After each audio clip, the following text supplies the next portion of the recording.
The night was shrouded in an oppressive fog weaving through the ancient oaks that bordered Blackthorn Manor, casting eerie shadows that clung to the walls like secrets themselves. Once a citadel of vibrant opulence, the manor now whispered of its fading grandeur in every creak of its wooden floors. Tonight, the air was thick with something more than mist. A palpable tension gripped the estate as if predicting the calamity to come. It was a sudden, harrowing scream that sliced through the stillness, drawing Detective John Carver from his contemplation by the flickering fireplace.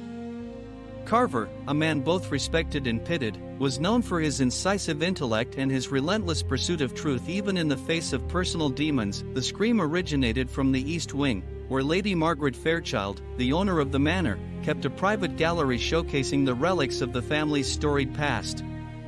As Carver approached, the dim glow from the gallery lanterns revealed an unsettling tableau. Lady Margaret lay deathlike on the cold marble floor, surrounded by shattered glass and a scattered collection of priceless artifacts.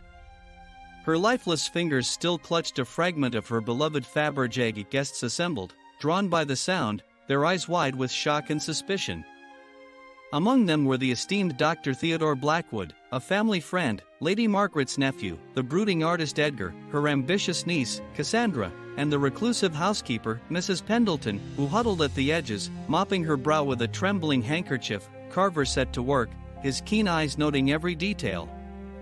The gallery, locked from the inside, left him pondering the likelihood of an elaborate ruse or a murderer still lurking within the manor. As he conducted brief initial interrogations, each person seemed enveloped by an aura of unease, their eyes flitting about like trapped birds. "Last I saw her, she was quarreling with Edgar," Cassandra remarked darkly. The artist, however, denied any involvement, his eyes flickering between indignation and grief. "Margaret criticized my art, that's all she ever did," he muttered, avoiding Carver's piercing gaze. Turning to Dr. Blackwood, Carver noted the nervous twitch in his hands. "Lady Margaret was despondent lately," the doctor offered, though with a furtive glance that betrayed deeper knowledge. As the night sank deeper into obscurity, escorted by the howls of a rising storm, Carver's investigation took on an unnerving life of its own. Every echoing hallway held whispers of past dramas and hidden confessions. A peculiar thread of intrigue emerged when Carver stumbled upon a forgotten room near the servants' quarters. Inside, an old gramophone played softly, repeating a haunting refrain.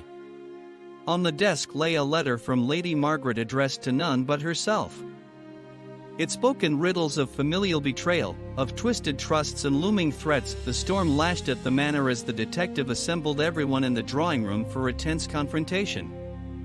"Each of you harbors a secret, yet only one binds us to the truth," Carver declared, his voice cutting through the tension. Tension crackled as Edgar shifted uneasily, his artistic temperament scarcely able to withstand scrutiny. "You all suspected Edgar, but it is Cassandra's ambition that cut the deepest," Carver intoned. "Lady Margaret's death was made to appear a robbery gone awry, yet the missing artifact is safe in Cassandra's rooms." At that moment, a heart-stopping cry erupted from Cassandra, who, desperate to deny her motives, buckled under the weight of truth. "I didn't mean for things to go so awry," she gasped, revealing fragments of deception and envy that had grown unchecked between them for years. "Margaret discovered your plans to seize control of her estate," Carver unfolded patiently, the certainty in his tone unraveling the mysteries long spun in silence. As Cassandra was escorted out, the shadows on Blackthorn Manor seemed to retreat, though not entirely. Carver lingered by the manor's grand entrance, watching as the storm spent itself against the darkened sky.